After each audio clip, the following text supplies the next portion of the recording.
Персик хропить.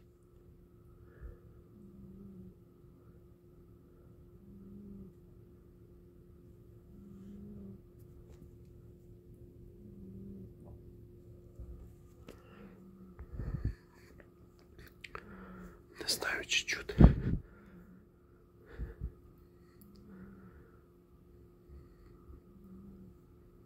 Заснув так глибоко.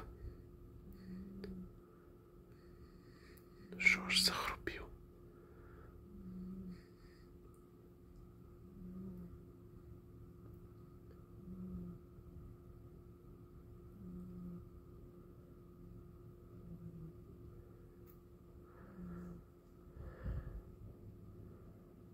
Ну, зараз, правда, мало грається, тому що жарко, душно.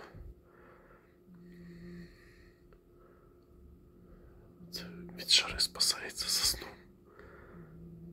Хропе.